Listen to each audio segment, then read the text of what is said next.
Hello, friends. James Stevenson back with your weekly subscriber exclusive episode of James and Loki's Gems of the Week, the series in which Loki and I walk you through all the posts we liked on Exo the previous week and talk about why we liked them. I liked a lot of posts this week, friends. I don't know how long this episode is. You do, because you can see the time scrubber. I don't, because I haven't recorded it yet. But a lot of good things happened this week. Tesla makes a lot of firsts over the years, but it seems like somebody has always beaten Tesla to autonomy related firsts, right? So people will always say, yeah, big deal. Waymo does that already if you offer a robotaxi service, right? Using LiDAR, which means LiDAR is better. Well, no, it doesn't mean it's better. It means it was first.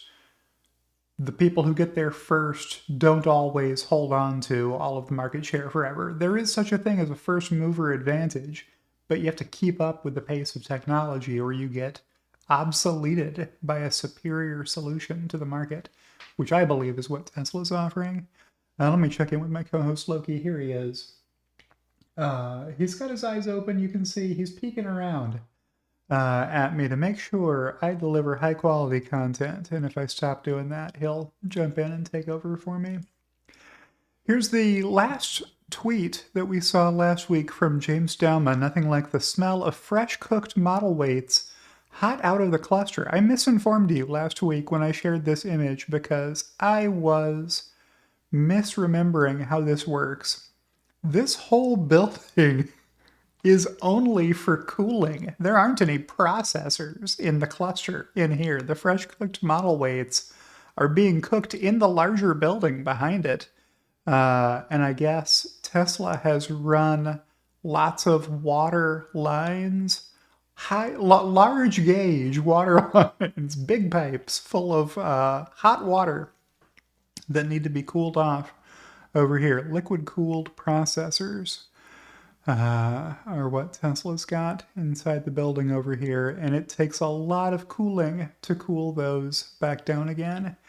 I wonder if there's a way to produce more electricity. Like it seems with all the Tesla engineers there, they would figure out, hey, this is basically a power plant at this point. We have so much hot water, we could use it to make steam to turn turbines to make more electricity to recharge our megapacks. So let me know in the comments below if you know if there's any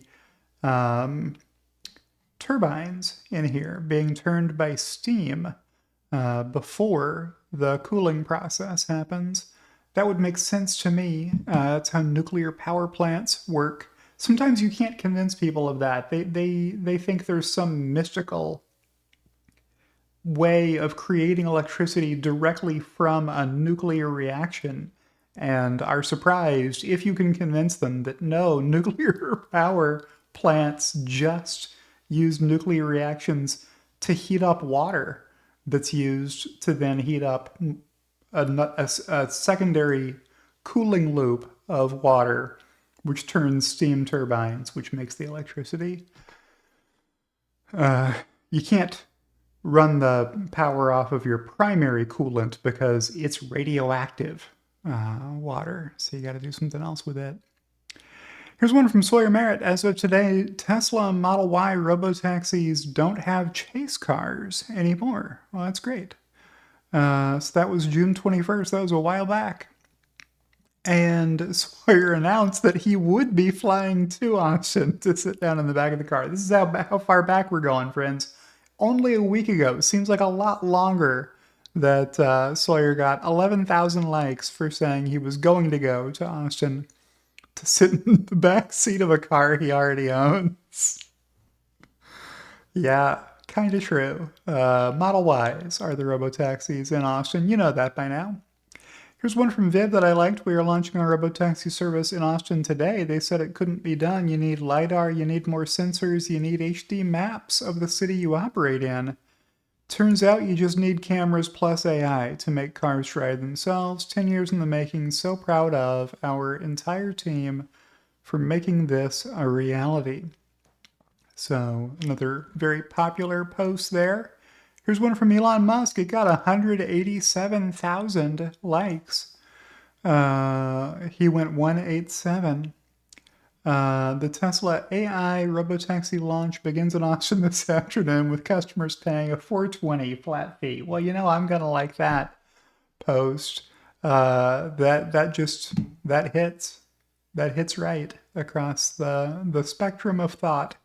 This was a smart, funny decision from Elon Musk's team. Why don't we, since we're going to lose money hand over fist on this service when it's at such small scale, why don't we just simplify operations by saying we don't care how many miles you went or what your pickup fee needs to be? We'll figure that out later what the fixed plus variable pricing structure needs to be. Let's just charge everybody $420. They can't go that far in the current operating domain of robotaxi. It's not possible to make a multi-hour trip. So let's just charge everybody $420 and be done with it. That's pretty funny. Here was one from Think About It with a D and two T's. Current robotaxi is level 4, is what Think About It said. To whom? Well, it was in this thread, which maybe I will make into its own separate video. Yeah, this is too many things for me to go to incorporate into this video reading. That's a lot of reading. So I'll make a separate video for that. Why would I blow the content? But I got a reaction from Adam at Adam is Numa, because he is one of the haters that I was quoting. He said, yup, and I am right and you are wrong. Not level 4/5 and never will be. Go harder, said this dummy. And I was just happy that I didn't have to correct him because Think About It already had. This is what the definition of level 4 is. Now, this is an infographic that summarizes the document from SAE that defines each of these levels. So this isn't the full contents of the definition. If you want to know, you got to go read that whole 100-page document. I've read a lot of it. I haven't read the whole thing cover to cover. I've skimmed through it, making sure that I understand what level 4 and level 5 autonomy are. Friends, you can win a lot of bar bets by telling people that you can have a level 4 vehicle that needs a human to take over when you exit the interstate. That is what the document says. It says you can still call it a level 4 vehicle if it can drive itself on highways, never needing anybody taking over. That's what it says. Go read the document for yourself and find out. It says if, when it exits the highway, it's able to bring itself to a safe stop. If the human decides not to respond, then you can still call it a level 4 vehicle, even if it's unable to proceed on city streets. What did Tesla do this week? They delivered on both highways and city streets through traffic lights, through unprotected stop signs, left turns, etc. I watched that whole video in fast motion and in slow motion when I reposted it. All right, so what's this level 4 say? It says you are not driving when these automated driving features are engaged, even if you were seated in the front seat. Tesla delivered a Model Y with nobody in the car at all, in any seat. So you can check that box and a half. These automated driving features will not require you to take over driving. Nobody in the vehicle to take over driving. So that's a check. Tesla reported that it was not being remotely driven. It was not remotely controlled. And we know from the combination of Missy Cummings and Ashok Ellaswamy that it wasn't being remotely driven because it was traveling too fast. The high speed that it reached was 72 miles per hour, is what Ashok said. Missy Cummings said, you won't see these vehicles traveling at any normal to high rate of speed. They'll all be creeping along slowly, like Waymos do, Because they're being remotely operated, they're being remote controlled. Do you know which level of automation a remote controlled vehicle is? If you said SAE level 0, you're correct. A remotely controlled or remotely driven vehicle counts as level 0. And that's official from SAE. And it's not on this infographic, but if you read the larger document, you will see that. Okay, let's keep going. These are automated driving features. These features can drive the vehicle under limited conditions and will not operate unless all required conditions are met. Okay. Local driverless taxi, pedal steering wheel may or may not be installed. So if somebody tries to tell you, no, it still has pedals and a steering wheel, that means it's not level 4. Well, you got a couple of ways of battling that. One is point them to the actual definition, and it'll tell you it doesn't matter if the pedals or steering wheel are installed. You can still call it a level 4 vehicle. Or you can say, well, what vehicle is level 4 then? The Waymos all have pedals and steering wheels. We've seen Waymo employees rescue them by jumping in the driver's seat, turning the steering wheel, and pushing the pedals. So I thought that was a good post, and I gave that one a like. Hit the back button and keep going. Here's one from Adam Dorr. Back in 2015, the editor of a top journal rejected my paper that criticized urban planning for ignoring the prospect of autonomous vehicles.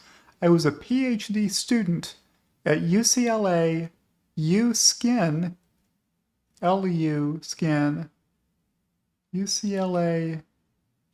I am not going to figure out what that stands for. When I pointed out that well, maybe it'll say. Oh, the Luskin School of Public Policy. All right, UCLA Luskin. When I pointed out that in the 1,200 plus papers published since 2010, in the top planning journals, there was not one mention of AVs, 0, plus no major American city's long-term plan out to 2040 mentioned AVs. The editor told me long-term planning didn't need to think about disruptive technologies, saying the consensus is it will be decades, if ever, before cars drive themselves. That editor is based in Austin, where Waymo already offers robotaxi services, and Tesla is launching robotaxi. Sometimes fate has a sense of humor with a questionable image of someone eating crow. Did I reply to that? I thought that I replied to this. Maybe I didn't.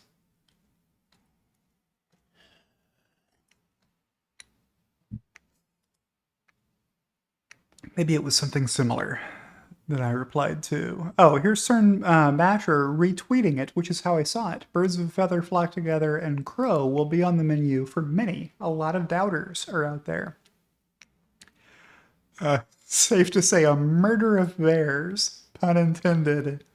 The murder of crows are loaded for bear. Yeah, that's a good turn of phrase right there, from Smokey to Bear. I won't like it because then it'll show up at the end of the video and you'll see it again. Here's one from Matthew Santoro at Santoro Systems. So would the button to pull over in a Waymo? Who's Matthew replying to? Oh, it's Matthew Battle. We got a battle between two Matthews here, one of whom is Matthew Battle. Let's go through it. Matthew Santoro at Santoro Systems said, just had a long conversation with Matthew. Day before yesterday, he does not understand what the levels mean. LOL. You'd be surprised how many people don't understand what the definition of level 4 is. Because for so many years, Tesla Q has been publicly posting that Tesla only has level 2 and cannot achieve level 4, right? They've been saying Tesla isn't level 4 and never will be. So that's why Tesla Q members still have it in their mind that what they saw last week wasn't level 4, because they believe it's a dogmatic religious view that Tesla's technology cannot achieve level 4. Well, Tesla did achieve level 4. Autonomy last week. If you don't believe the robotaxis are, with a human driver present, ready to constantly monitoring the driving task and ready to abort it at any second, well, what about the vehicle that didn't have anybody in it? What's your excuse there?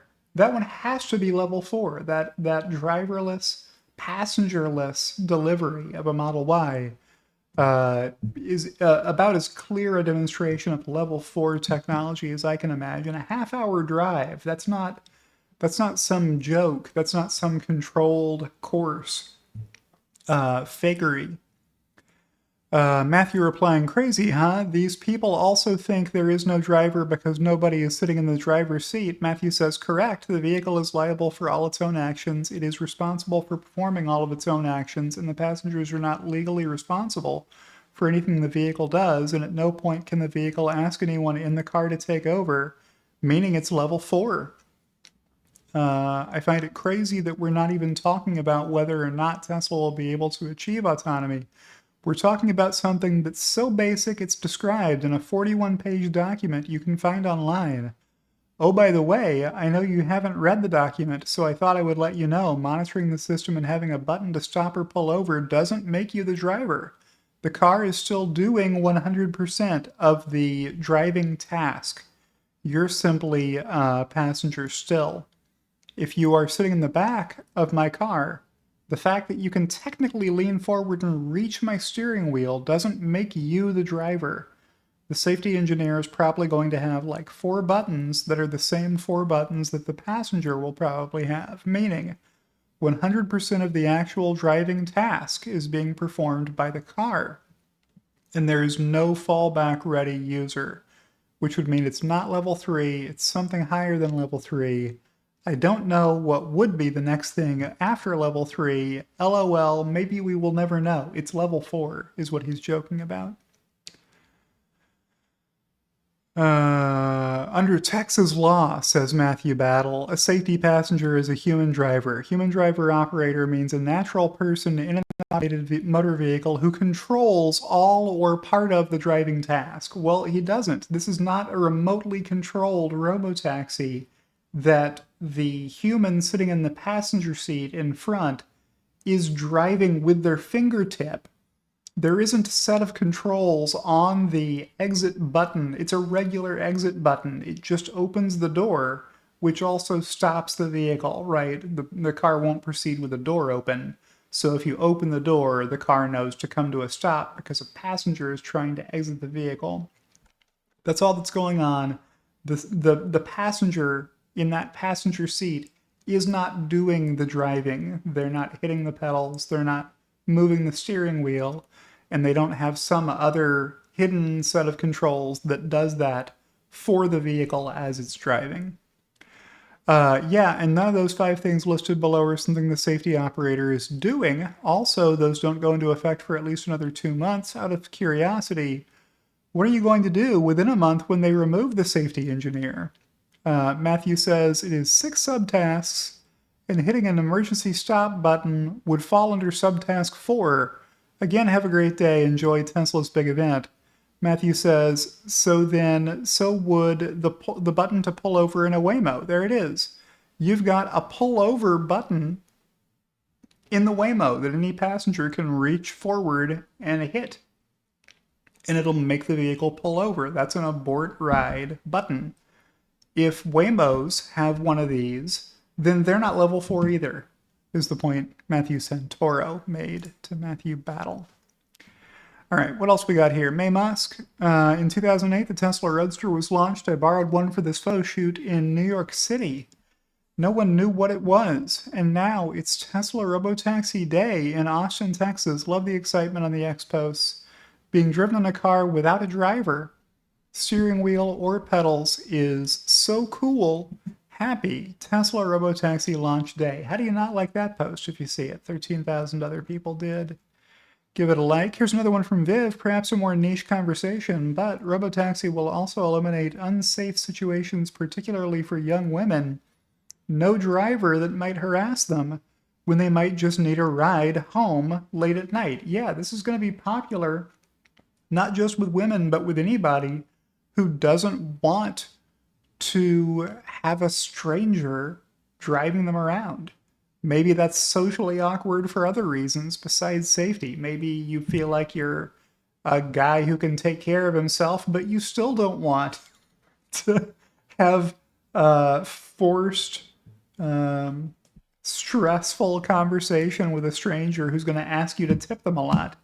That has been my experience when taking Lyfts or Ubers, is that's somehow what the conversation always comes back around to, is the misfortune that has befallen that particular driver's personal finances, and how it would sure help a lot if passengers would tip them more than usual.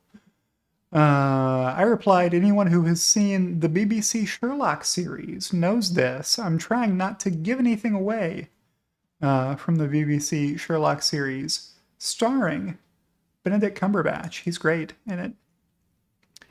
Go watch that series if you have access to it. It's not on very many streaming services, maybe only on the BBC's now. It used to be on Netflix, which was when my wife and I saw it. Here's one from Dave Lee. OMG. That was him about to get picked up. Your ride is 3 minutes away, and it's the same Model Y you have in your driveway at home, Dave Lee. That's pretty funny. And then this was his live video from the robotaxi. Dave Lee was live. Lots of folks liked this. It was the first live stream that I saw of a robotaxi in action. So good stuff here. It did not mow down any unaccompanied 2-foot-high child mannequins in the street, which Dan O'Dowd was relieved to see. He was worried that all of these robotaxis would be programmed to murder 2-foot-high child mannequins, unaccompanied, but on a skateboard being pulled across the street at the last second on a rope. Here's one from Sawyer Merritt getting in a Tesla robotaxi. There you go. So this is the kind of stuff I was liking 6 or 7 days ago on X. Had to be done, LOL, says Elon Musk. Here's what happens when you try tipping the robotaxi. They do give you a prompt screen to remind you, hey, this is the stage in the typical steps of service for a robotaxi service, that at this juncture, you would be asked, how much do you want to tip? $1, $2? Other.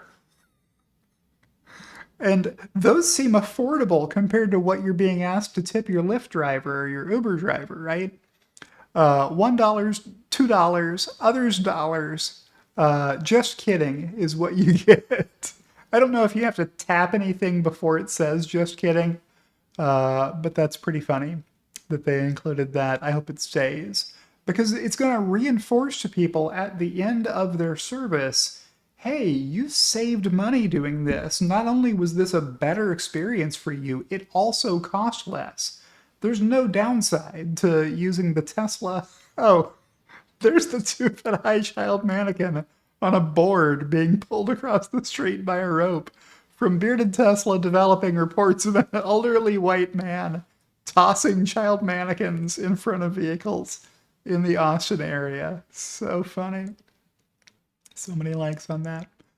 All right, I'll keep moving. Elon Musk posted, all your media, streaming, and preferred temperature settings just work automatically when you get into a Tesla. Yeah. So Tesla's been doing driver profile settings that update themselves wirelessly and automatically for a long time. They know whose smartphone is getting into a vehicle, and they assign your driver settings to it, right? Not just in the Model X. I think they may have done it so that it would work in Model X, and then they just figured, why would we not give this to everybody in every vehicle? So yeah, this is part of Tesla's ecosystem, right? Software engineers at Tesla are just wired to think this way. And it's very cool that when you get into a robotaxi, the temperature will be what you want it to be. And all your media and streaming settings will just work automatically. That's awesome. Good stuff. Stream the music you want. Watch the videos you want while you're in back. You don't have to watch the road because you are not driving.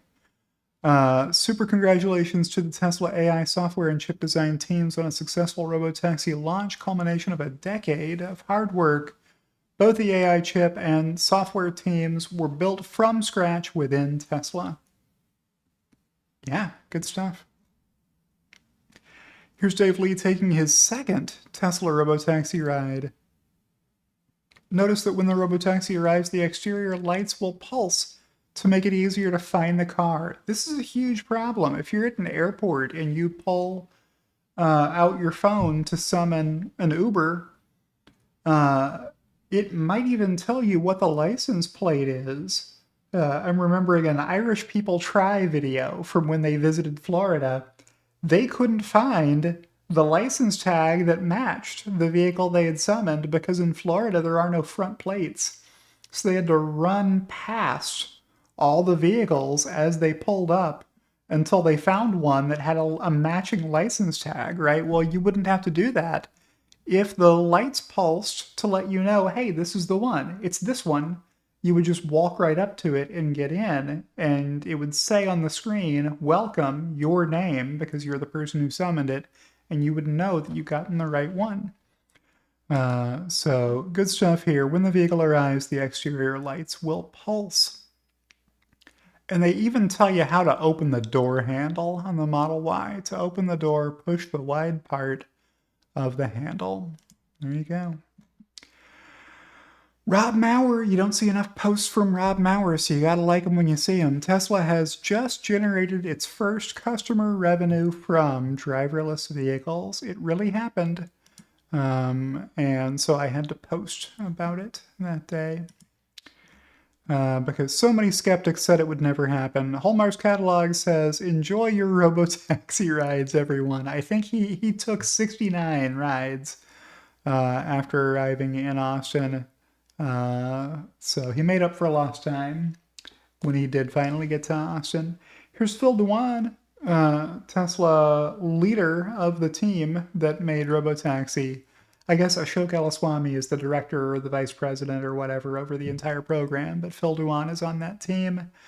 I think, saying, a decade of hard work today marks a new beginning, grateful to all who believed. I remember seeing him at the first delivery of the Tesla Model Y, so that's why I say that. Here's one from Sat, that's Satoshi at SA_futurist. This is his robotaxi and dance launch. Hoping to get groovy with Optimus in the near future and have a dance battle against Optimus. That would be fun. Let them dance battle back and forth. Satoshi's a great dancer and a great investor. He invested a lot in Tesla at IPO, I think, which will make you feel like dancing if you look at your returns. Here's one from Hallmark's catalog at Hallmark's blog. They didn't miss their launch date, and there are no drivers in the car. The media misreported the launch date. This headline says Tesla misses robotaxi launch date, goes with safety drivers. So yeah, your headline's wrong twice. Your headline's wrong twice in 9 words. That's hard to do. Tesla didn't miss the launch date because the media misreported the launch date, and there are no drivers in the car because the safety monitor, the shenanigan chaperone, was not operating the controls of the vehicle to drive it. They weren't telling it when to accelerate or when to stop. They weren't telling it when to turn right or left or how much. They were just sitting in the car, observing and preventing accidents from occurring if they were worried that an accident might happen. I should have said the other thing about Satoshi that I like is he's a great guy. He's very friendly, outgoing. I don't know if he's always outgoing with everybody or if it's just when he sees other Tesla superfans. I met him at the Cybertruck First Deliveries event, and we had a good time. We stood together, sat, and K10 and Rob Maurer and me all stood side by side at the Cybertruck First Deliveries event. We were about 60 feet from Elon Musk because it was a thick crowd of people and none of us could see, even though Rob and I are both well over 6 feet. We couldn't see because there were too many 6-footers in front of us, and Tesla hasn't figured out, I guess, how to have an event with a raked audience or a raked stage, meaning that one of those things should have a slope to it, or both. Good theaters. Well, in the olden days, the stage was raked and the floor was flat, and people could still see what was happening on the stage that way. And then you raise the stage so everybody can see over the heads of the people in front of them. Then they figured out, hey, the smarter thing to do would be to put the audience on a rake. So that's what you see today in theaters, movie, or otherwise. Any normal venue would have been okay. A convention center would have worked. They have raised stages, right? And they make everybody sit in chairs so that they're all the same height and they can all see the keynote presenter. None of us could see. It was frustrating to not be able to see Elon Musk when he's 50 or 60 feet away. Here's one from Ashok Elaswamy. The Tesla robotaxi has launched today. Good stuff. 3 rocket emojis, lots of likes. Elon laughing, replying to me and Adam Gospel. What the heck is this? Let's take a look. Oh, it's the first in a long thread of never is a long time. What did Adam Gospel say that Elon laughed at? He said there's a big difference between software that drives your car and requires constant interventions to avoid crashing, and a robotaxi that you can unleash into the world to make you money without being behind the wheel. You believe the OTA updates will achieve that? You're wrong, said Adam Gospel. I replied, I won't be lectured on how wrong I am about Tesla's future. Not by you, anyway, Adam. He had said Tesla accounts for 0.4% of automotive revenues and 0% of profits. So, yeah, he believed that Tesla would forever remain a small niche automaker that was unprofitable. And at the bottom, he tagged on to this with a reply, you'll find out you're wrong when Tesla never achieves a single dollar of robotaxi revenue. That is what he thought. But little did he know what Elon Musk knew, that Tesla had, on this date, collected its first $4.2 of revenue, and many, many more later that day and since. Here's one from Stephen Mark Ryan. No lies detected. Replying to actual footage of Tesla Q members celebrating as they move the goalposts. There they are celebrating.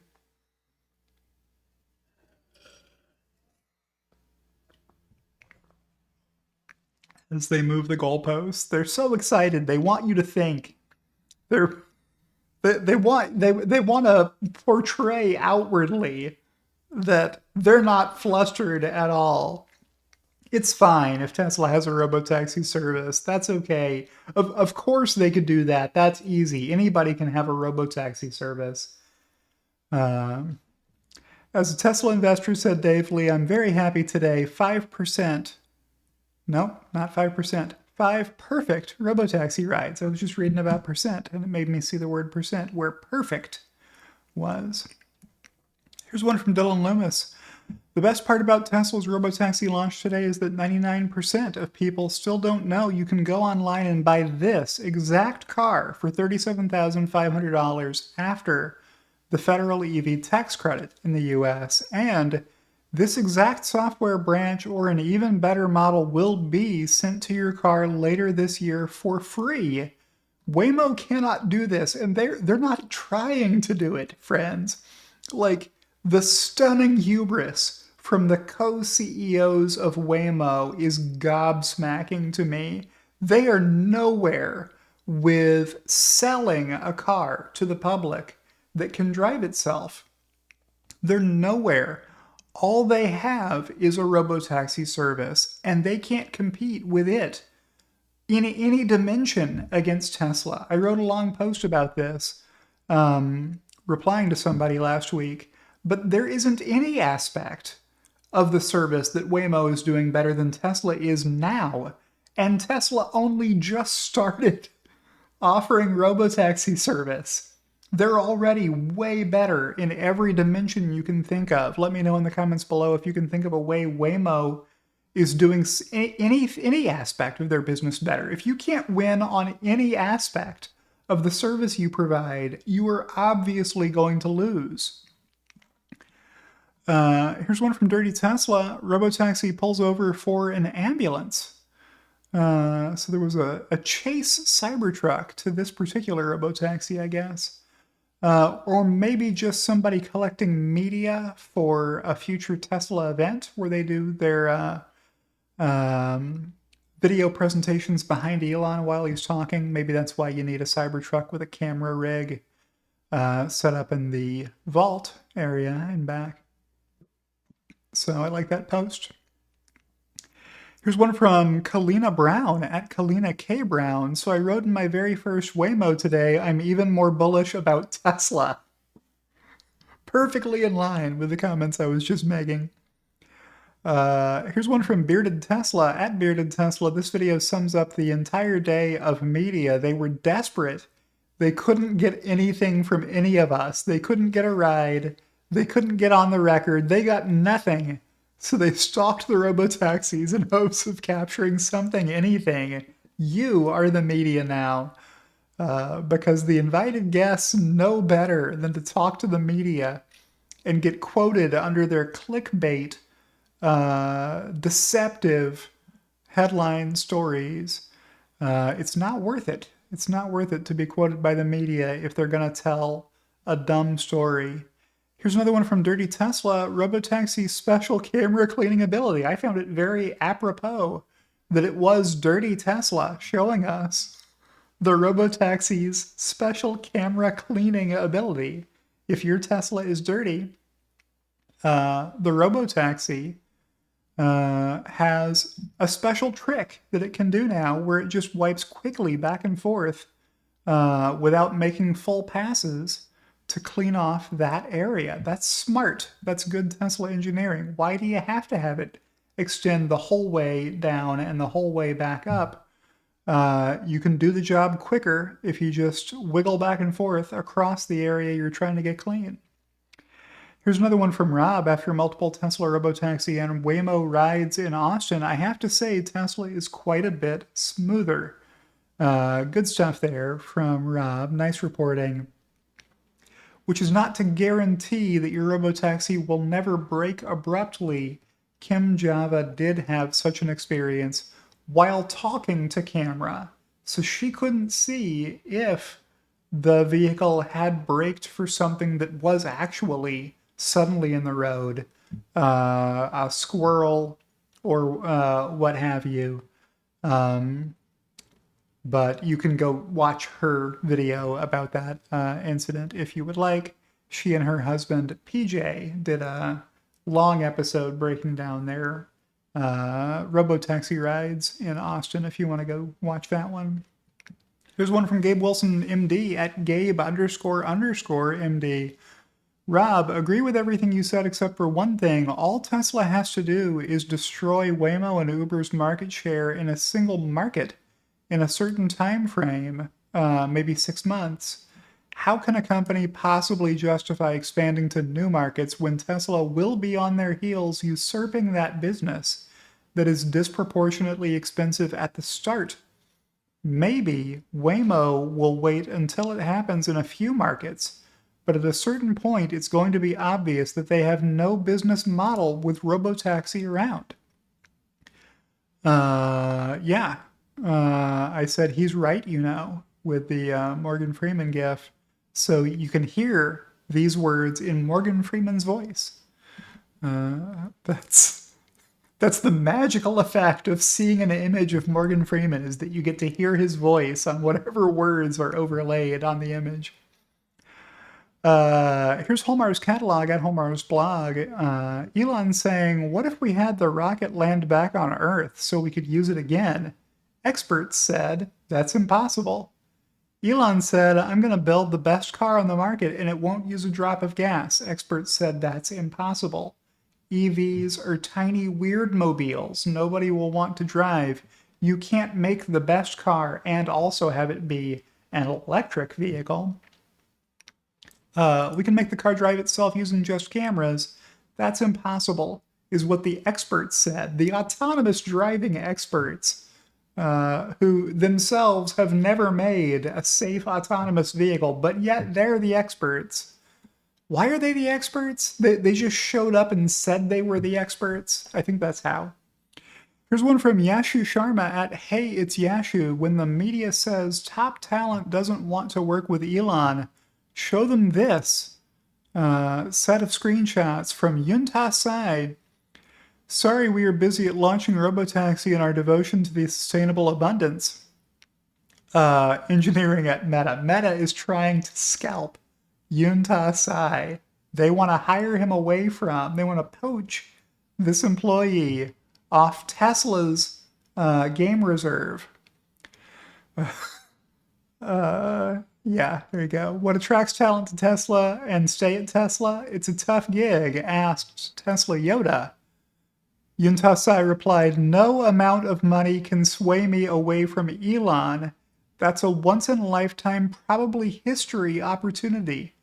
I enjoy tough environments. Making money without a sense of purpose would drive me crazy. Yeah, do you want to go get a cushy office at Meta where nobody ever asks you to accomplish anything?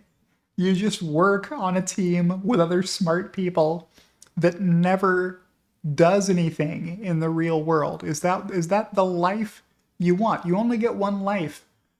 Some people in my audience right now are saying, yes, I do want that because Meta pays a lot.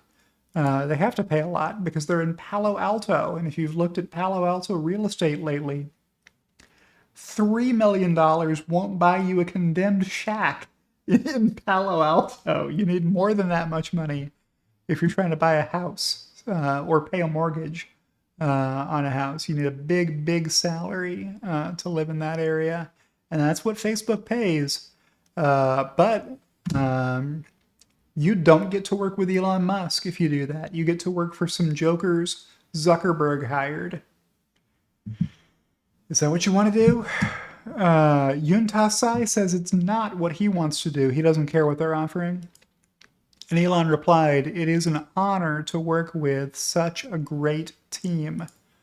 Replying to that post we just saw. Here's one from I Like Teslas. This is Jose. Imagine going to a concert or sporting event with your own car that drops you off and goes a mile away to an empty street to park itself.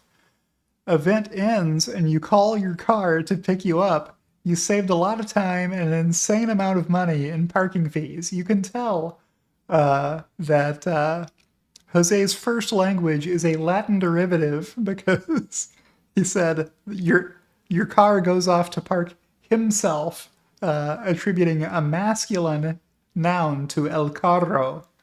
All right. So I like that post. Here's one from Matt Smith at MattChasm Matt. Imagine being so committed to the Tesla Q narrative that you see robotaxis yet say Tesla has no robotaxis. Like it is spray painted on the vehicle, robotaxi. You don't have to guess, is this a robotaxi or not?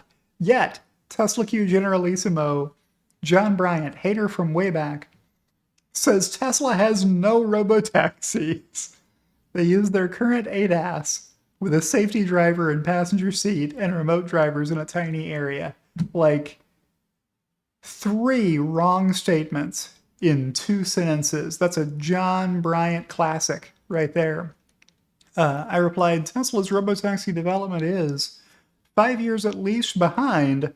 Waymo's stuck at an impasse they created with each other in the middle of an intersection. John Bryant, less than a year ago. Yeah, so Motorhead Brad Munkin said, this is still better than Tesla FSD. And John Bryant replied, 5 years at least behind. Tesla has no autonomy whatsoever.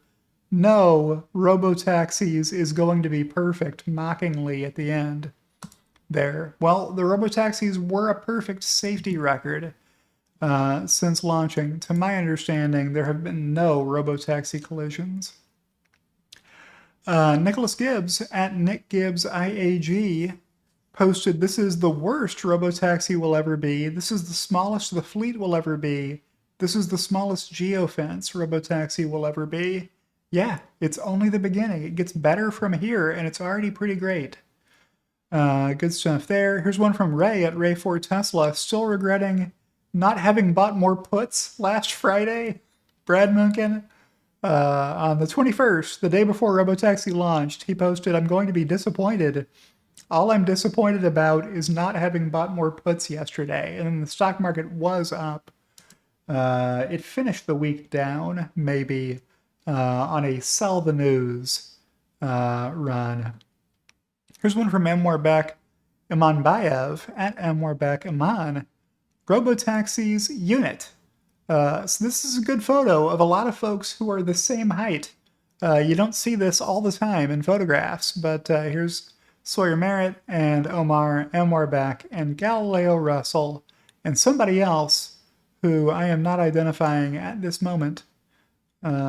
So 3 others. Will it tell me who the 3 others are?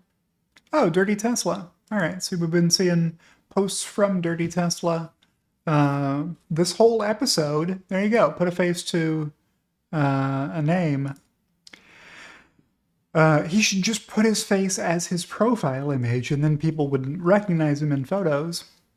And the FOMO is real from Amwarbek with an inside photo of folks having fun, hanging out, waiting for robotaxi rides. So good stuff there. "I might just beat you to it," said Tim Busby. "I was one of 4 people who liked this reply." What's he replying to? Well, I posted a Stevenson indicator update, letting you know that it's still the dip. Sometimes people ask me, is this the dip still, or did I miss it? No, you're still in the dip. Tesla's worth less than $2 trillion still, so it's the dip. Not trading advice, for entertainment purposes only. Do your own research, etc. Josh Winger replied, "I think at some point in the future we may actually catch up to the line." I replied, "If it happens, I would have to be either dead or completely incapacitated to not inform my followers, in which case Tim Busby, tagging him, has volunteered to tell everyone for me. He's the only other person I know who has a Stevenson indicator model that's functioning properly. I know because he will sometimes post charts himself if I'm neglectful in my duties to update it. But yeah, if you haven't seen my playlist on Stevenson indicator, is it a joke? Yes, it's a joke. Until it works. Unless it works again. It never worked in the first place. It just had the appearance of working for a while before dipping below, and it has remained in a sustained dip since 2022. Maybe it won't always, though. Like, it's linear, and stock growth can be exponential. So given enough time, like never is a long time. I made fun of a lot of short sellers for saying Tesla would never have a robotaxi service. Over a long enough timeline, there's no reason to think Tesla stock won't trade above Stevenson indicator again. You may have noticed that I borrowed the phrase "dead or completely incapacitated" from an Elon Musk interview. He told somebody that he would have to be dead or completely incapacitated to not want to stay with Tesla and make sure that it stays alive, or to not run SpaceX. One of those. It's been a while. Dylan Loomis at Dylan Loomis 22 said, "The legacy media coverage of Tesla's robotaxi launch today really pissed me off. It's even worse than I would expect. It's a bunch of clueless morons parroting nonsense. They're so hyperfixated on safety monitors and so upset about not getting an invite. They've doubled down on their stupidity. Actual quotes. It was for paid influencers. Waymo is in 8 cities without geofencing. Waymo is light years ahead of Tesla. Absolutely zero understanding of the situation, zero understanding of Tesla's cost structure. Pure uneducated garbage.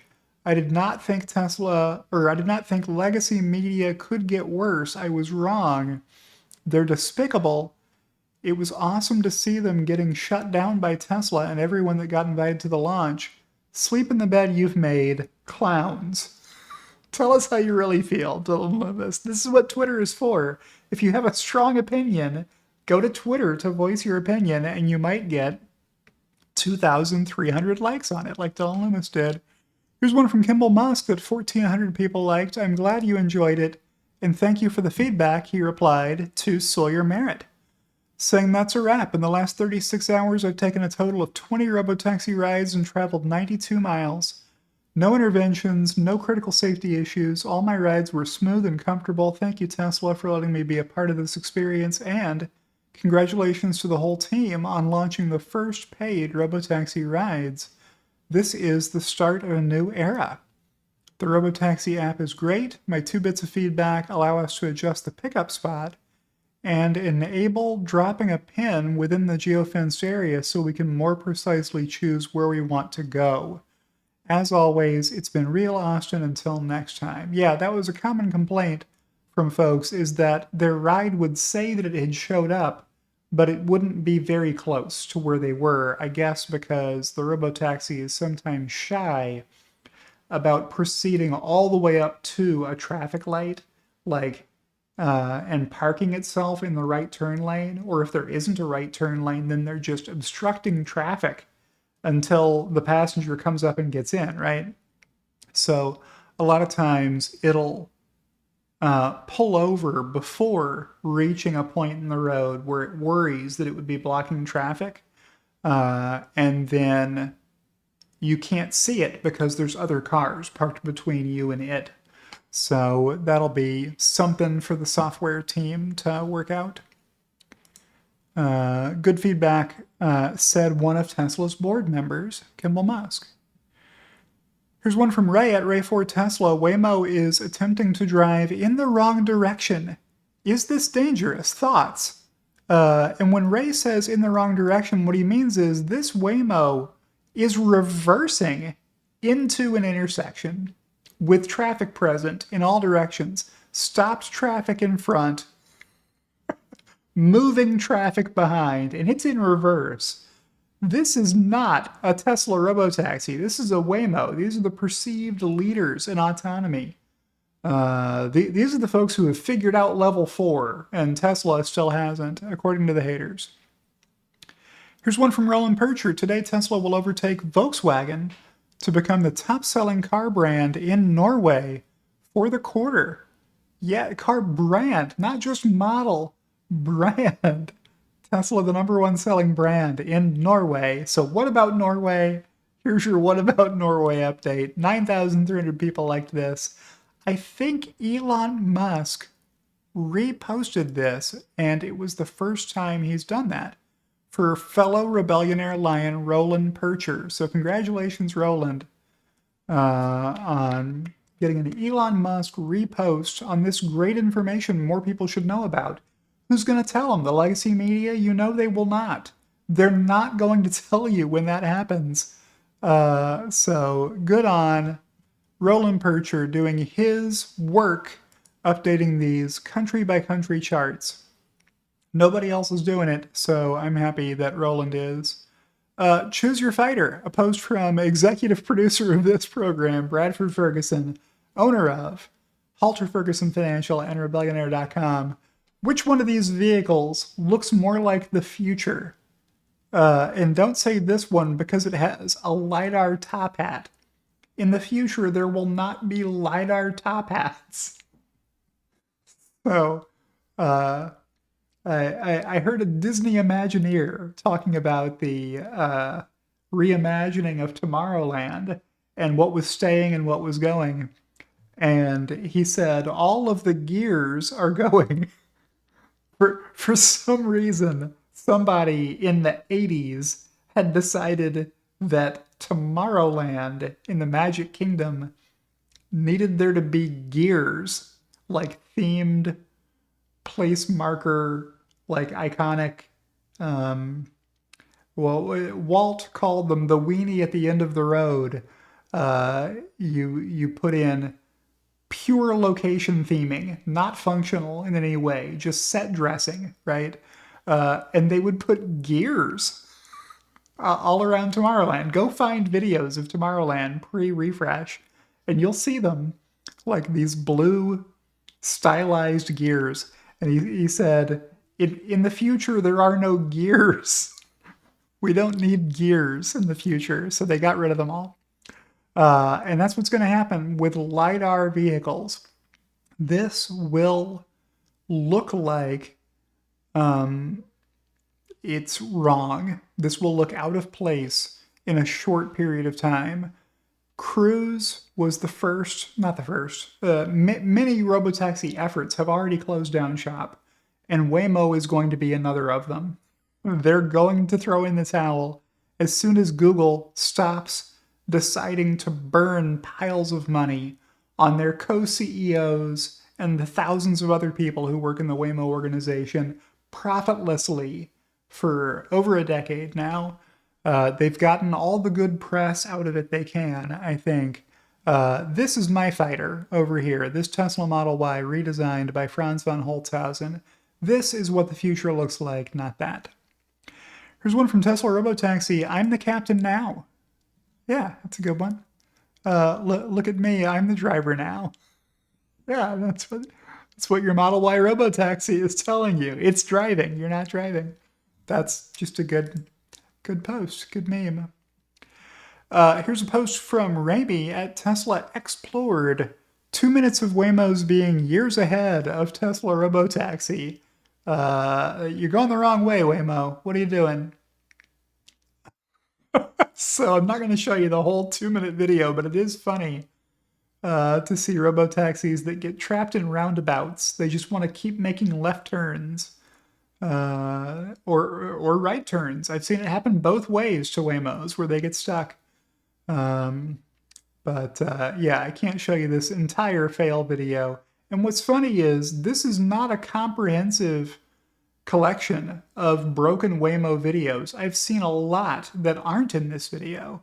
That's how often Waymos go wrong, even though they're being remotely controlled or driven much of the time, or a chase vehicle has to come drive and take over. Here's one from Amy at _SF Tahoe. Optimus V3 already runs Grok Voice Assistant. With a screenshot of Elon Musk saying Optimus V3 is going to be chef's kiss. Excellent review with Tesla Optimus team. Beth at base, Beth Jezos, replied, is Optimus going to run a Grok voice assistant? That would be pretty cool. Elon says already does. So when you have the option to chat with Grok, the Grok app, using either text chat or voice chat, what Elon is telling you is one of the reasons they made a voice chat with Grok is so that that can be the interface for Optimus. They can just connect Optimus up to Grok, and then when you ask the robot to do stuff, Grok will interpret your natural language requests and say, hey, robot, here's what the person is asking you. They either want you to tell them information or they want you to perform an action. If they want you to tell them information, Grok will figure out what the right information is to have it tell you. Or if it's an action they want you to perform, Grok will figure out which action and then explain to the robot how to do it, and the robot's neural net will do the actuations to perform the task. Is how I'm imagining that series of events. Let me know in the comments below, James Dalma, if you're watching, if you agree with my assessment, or if there's something else going on there that's important for people to know. Here's one from Herbert Ong at Herbert Ong. Breaking: Tesla Robotaxi now officially deployed in Austin. Tesla's status upgraded from testing to deployed on the city's AV operator list. Here's where the others stand. Tesla is deployed. Waymo is deployment. I don't know why one of them is deployed and the other one is deployment. Maybe there's a meaningful distinction between those two words. They seem very closely related. Zoox ADMT AV Ride Motional testing/mapping. So they're not even in the deployed phase yet, like Tesla is. The future just arrived in Texas, and it's Tesla. Tesla and Texas go hand in hand these days, more often than they used to. Here's Dave Lee's screenshot. When I click an amount to leave a tip, I get this screen. Just kidding. That's great stuff. We saw it already, but I liked it when I saw it a second time. Here's one from Elon. X is moving to charging for ads based on vertical size. So an ad that takes up the whole screen costs more than an ad that takes up 1/4 of the screen. Otherwise, the incentive is to create giant ads that impair the user experience. Yeah, that makes sense. That's how newspapers charge for ad space. It's the amount of square footage that you're taking up. The area matters in pricing. So yeah, good on those advertisers exploiting a weakness in the pricing structure from X and getting full page ads out of it for the same price as every other ad, I guess. But good to see that the team caught that and decided to put an end to it. Here's another one from Tim Busby. Let's show you the post. It's a very short post that Tim is replying to. I just said Waymo equals Wally Pip. And Tim replied, the post, Waymo equals Wally Pip, references, in case you were wondering what in the heck is James tweeting about here, that doesn't make any sense. I don't have time to look it up, whatever, I'll move on with my day. Wally Pip references a baseball analogy where Wally Pip, a New York Yankees first baseman, was replaced by Lou Gehrig in 1925 and never regained his starting role, suggesting Waymo, a leader in autonomous driving, might be overtaken by Tesla's full self-driving technology supported by Tesla's 2024 data showing 1.3 billion miles driven autonomously compared to Waymo's 20 million. Historical context reveals Pip's replacement stemmed from a headache leading to Gehrig's 2,130 game streak, paralleling how a minor setback for Waymo could allow Tesla to dominate as Tesla's supervised autonomy systems are advancing faster per a 2023 IEEE study on AI-driven vehicle safety. No peer-reviewed studies directly compare Waymo and Tesla's tech, but Waymo's focus on urban ride-hailing contrasts with Tesla's broader autonomy goals, hinting at a niche versus mass market rivalry, with Tesla's 2025 patent suggesting a leap in fleet coordination tech. So Grok doing a pretty good job explaining this post that some folks didn't get. A lot of baseball fans got it, but I wasn't tweeting it for baseball fans. Here's a baseball fan. You can tell by references to Cal Ripken and Mark Belanger. Yeah. And I said that's what AI assistants are for, to kind of give people a nudge in the right direction. Hey, Grok can explain this post for you. That's how I use Grok a lot. Anytime I read a post and I'm like, what? I don't get it. Doesn't make sense to me. I'll punch the little Grok button and it will explain the post for me. That's better than replying, hey, you're going to have to help me with this one, which I do sometimes do. Maybe you'll see it in this video. I don't know. Here's one from Hallmark's catalog. This happens all the time, but nobody cares because Elon didn't make it. Retweeting Dirty Tesla saying, thought it'd be a good time to post the Waymo phantom braking I shared that was never included in any news article. No reason. Yeah, this Waymo halted itself for no good reason in the middle of the road, stopping traffic. So when you see the media breathlessly reporting on Kim Java having a phantom braking, sudden sharp braking episode interrupt her otherwise smooth robotaxi ride, we don't know what it was for. Because the safety driver doesn't talk. They're not supposed to talk to the passengers.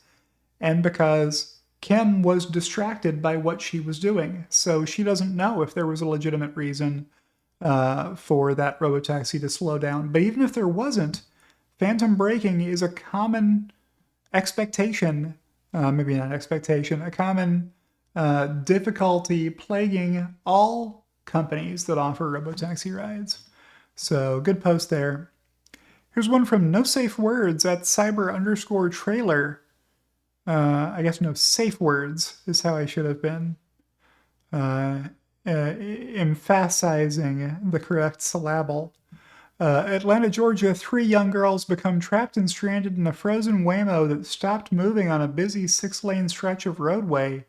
There were no injuries reported in this safety critical failure. Reports indicate another vehicle eventually came for the girls. Standing by for the world's leading autonomous vehicle safety expert, real Dan O'Dowd, to analyze this failure. Yeah, stuff like this happens all the time in the real world. Waymo's solution isn't great. That they just send somebody out to pick you up and complete your ride for you. I guess the lesson here is make sure you've been to the restroom and that you've eaten if you need to eat before getting into a robotaxi operated by Waymo. You don't know where it might leave you stranded or for how long. So make sure you're ready to sit for a while. Here's one from Brian Eastwood. Funny how the Tesla violence just stopped, almost like the money stopped. Weird, right? Well, yeah, that plus the arsonist getting a 30-year sentence in jail for lighting up all those Teslas and that dealership. They were charged with terrorism and got 30 years in prison for it. Not sure we're going to see that one because why would I like that? Here's one from Lincoln at Mob of Joggers. Listen, Tesla fans don't have a problem with Waymo. We have a problem with haters calling out Tesla for issues and ignoring the exact same problems with Waymos. Be consistent. Retweeting Mr. Fundman, saying, what about your Waymo? Here's a Waymo stopped in an intersection, making traffic go around it. It's just halted right there. It's not moving. And these cars are turning right, maybe to get away from it because they don't want to merge left with all these cars having to go around it. That shuttle van swerved around it in the right lane, I guess. But yeah, this is Dan O'Dowd dropping off passengers in the middle of an intersection. Elon Musk, your defective software should be banned. Yeah, all right. Well, it'll get better. That's just the same kind of issue we've seen Waymo have, is what Lincoln's point is here that I liked. Here's one from Elon Musk. At Elon Musk, the first fully autonomous delivery of a Tesla Model Y from factory to a customer home across town, including highways, was just completed a day ahead of schedule. Congratulations to the Tesla AI teams, both software and AI chip designs. There were no people in the car at all and no remote operators in control at any point. Fully autonomous. To the best of our knowledge, this is the first fully autonomous drive with no people in the car or remotely operating the car on a public highway. And Ashok replied, yep, max speed was 72 miles per hour. And Elon said zippy. So that's, I liked them in the same order I saw them, and I read them top to bottom. So there you go. Here's another one from Satoshi. The craziness of people hyping competitors with unproved track records.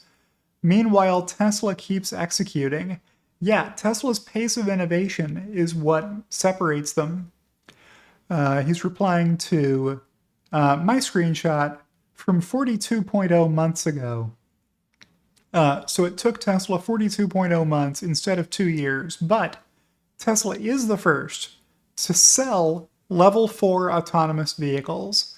Why do I say it that way? Because the Model Y that drove itself 30 minutes to its new owner then became his property. Tesla sold that vehicle. They don't still have it. Jose, we saw another Jose earlier in the video, but this guy's name is also Jose, now is driving around that Model 3 that delivered itself to him level 4 autonomously.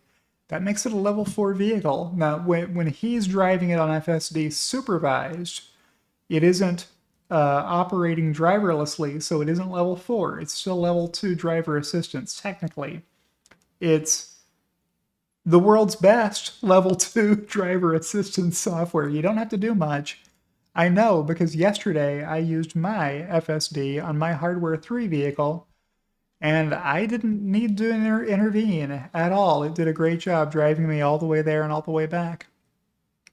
Unless anybody who's bought a car from GM, Waymo, Mobileye, Argo, or Nuro that delivered itself to them driverlessly, why would I pick those? Because those are who Gary Black picked when I asked him, how many competitors do you think will be selling non-geofenced level 4 autonomous passenger vehicles at scale in 2 years, Gary? On January 9th of 2022, and he said, here are my 5. GM Cruise, now defunct. Google Waymo sells no vehicles. Intel Mobileye sells no vehicles. XPEV, maybe that's Xiaopeng, U.S. trading ticker symbol. Let me know what XPEV is in the comments below if you know. Argo AI doesn't sell vehicles. Nuro doesn't sell vehicles. To my knowledge, none of these sell a vehicle of any kind, let alone a driverless vehicle. So I replied, which models will GM, Google, Intel, Argo, and Nuro be producing at scale in early 2024, offering autonomous features similar to what Tesla's S3, XY, Cybertruck, and Semi will offer then? Have those models been announced? To be competition, it has to be comparable and available. Yeah, it takes a long time to launch a new car model, right? Usually the announcements come out a long way in advance. Sometimes an auto manufacturer will sneak one in and just launch it without having done any Osborning of themselves by announcing anything at a time, wanting to keep their sales levels high instead of people waiting to buy it. So that was the context for that reply. Yeah, don't expect Tesla to get leapfrogged by any of these companies, is where I'm going with that. Why? Because Tesla has a better business model. Tesla is getting paid by the people collecting the data to train its neural network how to drive. That's better than the solution everybody else is taking. Tesla's manufacturing their own vehicles. So the cost of the vehicle isn't its retail price, it's the cost to manufacture it, which Tesla can do something about lowering if they want it to be even lower, right? That's a better solution than buying one from Jaguar or whoever and then retrofitting it.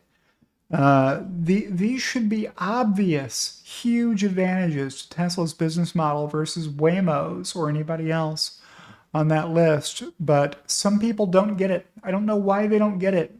You should just look and see, hey, what approach is Tesla taking? Are they going to win in these dimensions? And my answer to that question is yes, Tesla has chosen a better way of implementing a robotaxi solution at every stage of the process and for every step of service to the customer and for every element of the business model. All of it is better the way Tesla is addressing it than the way the competition is addressing it. Here's Sam Chorus, he gets it. At SChorusArc is his handle on X. LLMs are book smart. This is street smart. Well done by Sam Chorus. Elon Musk thought so too.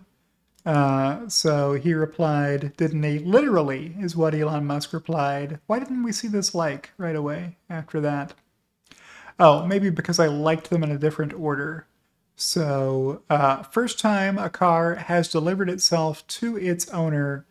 So here are those photos that I promised you earlier with Ashok Elaswamy and Phil Dewan and the owner of this Model Y, Jose, here, along with a few others from Tesla's team, congratulating him on his purchase of the world's first vehicle that delivered itself driverlessly and passengerlessly at level 4 from the factory to the new owner's home across town. So good stuff there, and a couple of other photos here. So somebody was giving Some Tesla Q hater said, oh, but it's got manufacturer plates on it, so it doesn't count. Nothing counts if it has manufacturer plates on it. Well, it had to have a license tag to be on the road. I think it's normal for dealers to have manufacturer plates on their cars until the new owner puts their plate on the car. That seems okay to me. And here's the aforementioned Jose, owner of the world's first level 4 Tesla, that delivered itself passengerlessly. His handle is at JAgarzaf. So maybe Agarzaf is his last name. I don't know. But he said, sure, send me a DM to Ryan McCaffrey. So not only did he do an interview with Sawyer Merritt, who got out of him that he was convinced to subscribe to FSD after hearing that it had delivered itself to him with nobody inside. Ryan McCaffrey also said, congratulations, Jose. I host a weekly Tesla podcast called Ride the Lightning. I'd love to interview you about your delivery experience for my next episode if you're interested. So Ryan is a pro with his weekly podcast. And he said, just did, thanks.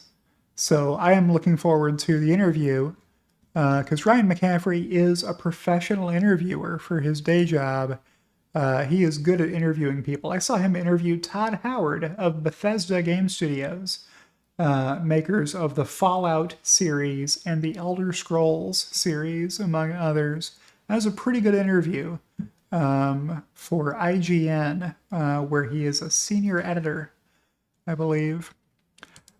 He begged for that one, said Carl Spar. I was one of 4 people who liked his reply. What do we have here? Oh, it's Fred Lambert tweeting as Electrek Co. and tagging himself, saying Elon Musk claims Tesla delivered its first car fully autonomously from factory to customer. Why use the word claims here? I can think of no reason the word claims is operative in this sentence except to call into question whether Elon Musk is lying about it or not. So I replied, Fred Lambert claims to be a journalist. Here are the photos. They're public. They're on X. Do your job. Be a journalist. Don't rush to publish a story questioning whether Elon Musk is telling the truth or not. Maybe look for evidence. And if you find it, don't make your headline Elon Musk claims Tesla delivered its first car fully autonomously. Maybe make your headline Elon Musk congratulates team on delivering its first car autonomously from factory to customer. That would have been more truthful, less misleading. Here's one from Joe Tegmeyer. Can someone remind me what level 5 autonomy means and which company is actually doing it? I'm sure there's an example out there somewhere, right? Tagging Kalina K. Brown, Tesla AI branch queen, A. Elaswamy, and Elon Musk. So that was good. Here's one from Tony C., the accountant at CPA in NYC. If Ford or GM achieved this, it would grace the covers of Newsweek, Time, Popular Science, Scientific American, Popular Mechanics, Wired, IEEE, Spectrum, MIT Tech Review, etc. Since it's Tesla, it won't. Congratulations to all at Tesla for this wonderful achievement. What a time to be alive, says Tony with this video. I also reposted this video because I felt like doing that. Here's one from Bradford Ferguson. Tesla posts multiple camera angles. Next, Tesla Q demands 8 camera angles. Yeah, there were only 4 camera angles of this delivery, so that's clearly not a high enough standard to meet the bar now being set by Tesla Q after moving the goalposts. I replied, one of them did actually demand Elon's toenail clippings last week. That is true, friends.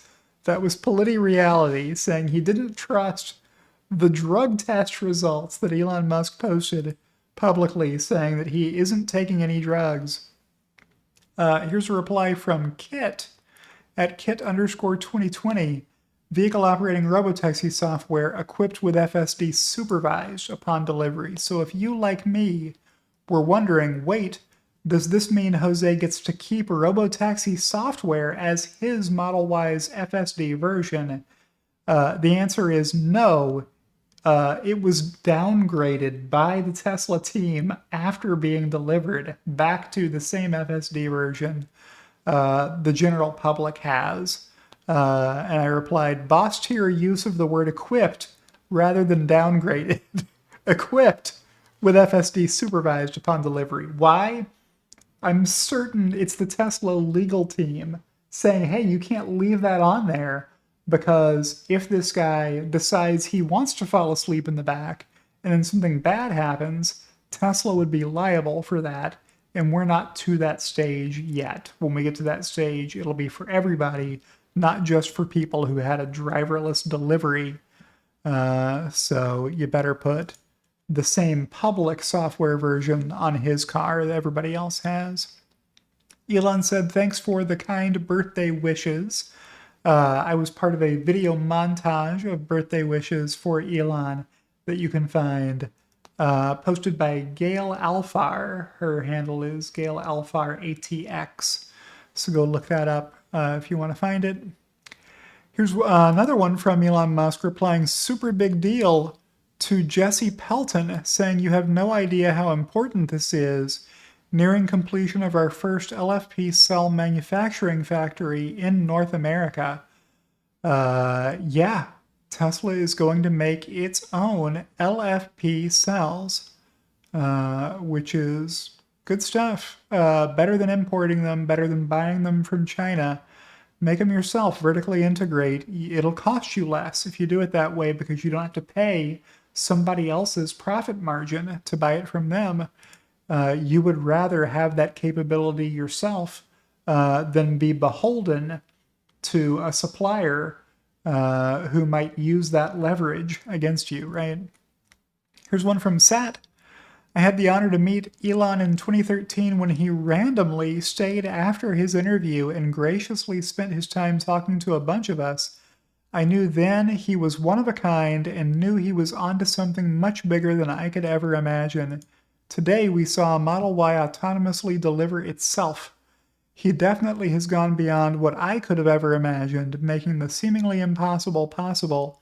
That one conversation will forever be engraved in my memories. Happy birthday. Yeah, look how far away they were in this conversation. Here's Satoshi. You saw him dancing earlier next to a robotaxi in this video. And he's reposting K10 wishing Elon a happy birthday. I also like to reply from James Lancelot. Here it is. Wow, great shot, Sat. No, not from James Lancelot, but he was just tagged here with a screenshot of him saying, yep, there you are. James Lancelot must have taken this photo. There's Satoshi, and there's Elon. This is a reverse angle of the same photo that you just saw up here. So if you're wondering, hey, what's it look like in the opposite direction? It looks like this in the opposite direction. And I guess here's the person who was taking that other photo that you saw. And maybe this is James Lancelot over here. Let me know if you're watching this video, James Lancelot. I got to meet him at the Cybertruck First Deliveries event as well. Another early Tesla investor who was invited. Here's one from Tesla Joy at Tesla Joy. The Southern California Tesla women had a wonderful time at our annual brunch today, and we wish Elon Musk a very happy birthday. We even ran into a Tesla employee on the supercharger team when we were leaving. He patiently and enthusiastically chatted with us about all the exciting supercharger expansions coming up soon. A huge shout out to our sponsor Recurrent Auto for the Amazon gift cards with raffle prizes. Also thanks to EVJect Official for providing a unit to give away. Use Tesla Joy and get a discount with your purchase. Hey, I think I just did an ad for Tesla Joy. But check it out. You don't see this photo a lot, a meeting of the Tesla Women's Club. But there you go. If people tell you only men are fans of Tesla, you've got a photo you can share with them showing a bunch of women wishing Elon Musk a happy birthday. Here's one from Zach at Black Model 3 with no vowels. And no C, I guess. C is not a vowel. I've had the new Model 3 for 3 weeks now, and I haven't even driven it manually yet because FSD V13 is so good. That's something. I would have driven my new car manually by now if I had had one for 3 weeks, I think. Maybe not. I use FSD a lot on my 2018 Tesla Model 3, so maybe I would use it a lot more if I had a Hardware 4 vehicle that was even better. Here's another one from Sawyer Merritt. I think Tesla should put this video on the homepage of its website. As many people as possible need to see this incredible footage. Could help sell more Teslas. I talked to Jose, whose car this was. He subscribed to FSD after watching it autonomously deliver itself to him. Yeah. Well, I thought there was a reply to this that I liked. Maybe I didn't like it as well as I should have liked it. Oh, from Ken Synopsis here, at Tesla Synopsis, titled First Fully Autonomous Vehicle Delivered to Customers in the World, which I think is accurate. I'm not sure anybody else has ever had a car autonomously drive itself to them from the factory where it was built, with no humans getting inside it. Here's one from Tesla owners of San Joaquin Valley at SJV Tesla. This is my friend Ryan Torres Tesla, and this is the sign he made me hold that he made. Ryan is great at arts and crafts. Give him a follow. He also works at a cool up and coming company. Hope they make it. Yeah, it's a fun idea to print out on a large format piece of cardboard. Guess who's never buying gas again? These two. They're never going to buy gas again. They're always going to buy Teslas from now on. That's fun. That's a cool thing. That's a cool prop to take a photo with. I like it. So well done. Joe Lawrence, I think, is Tesla owners of SJV. If you can't remember his name, just call him Boss. Here's one from, or Prez. Call him Prez, not Boss. Don't call him Boss. He'll be confused. Call him Prez. He often wears the Prez, Prez, ball cap. He's got a bunch of those hats. Here's another one from Bradford Ferguson. 2 false statements in this post. Can you spot them? I replied, only 2? Oh, let's read it together. And perhaps you'll be able to tell from my tone of voice where I find the false statements.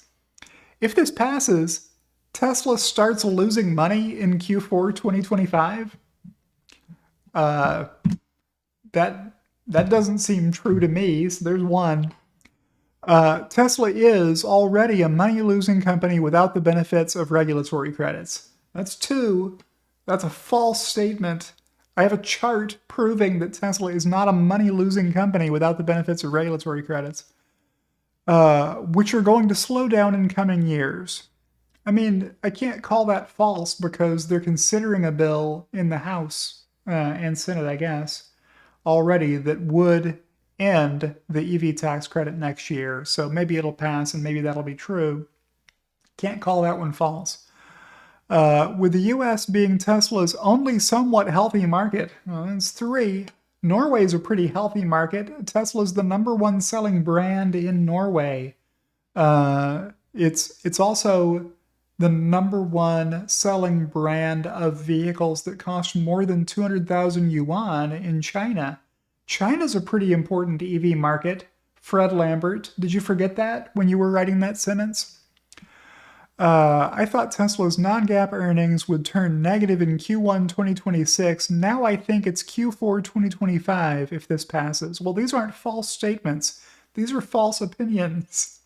Fred's allowed to dish out his false opinions on Twitter all the time. That's kind of what Twitter is for sharing opinions that may or may not be come to be validated later.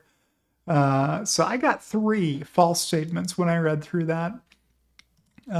Good job calling out the lies by Bradford Ferguson. Here's one from Elon Musk. Accidental fix now. What is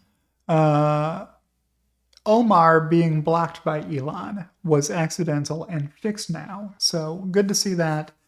Elon did not block Omar, or if he blocked Omar, it was by accident. And he is no longer blocking Omar. So good stuff there. I also thought this was a good post from Robert Scoble. I didn't give it a like. It's a long post. You can pause and read through it if you want. And the last post that I liked this week came from Sawyer Merritt. I triple checked my numbers, LOL, replying to me. He posted, Tesla went public 15 years ago today on June 29, 2010. I like this kind of post. Tesla stock is up 28,554% since that day. At the time, Elon said, when people see who's investing in the IPO, it's the smartest, most long-term thinking investors in the market. The smartest money in the world is betting on Tesla. I think Ron Barron is among the people who were invested in Tesla's IPO that Elon was talking about at the moment.